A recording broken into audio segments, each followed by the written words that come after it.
our neighborhood. That's the middle school. Our neighbor in the yellow house is a single woman with a dog and several cats. Very, very nice. There's our house. Maybe your house. Long driveway, 2-car by 2-car garage, so it's really big. And then these neighbors are great too. Older couple with a couple of kids that are in their teens. And there's for quiet streets.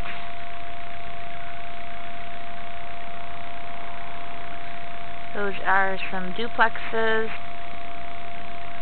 And this is a duplex as well. And back to the middle school.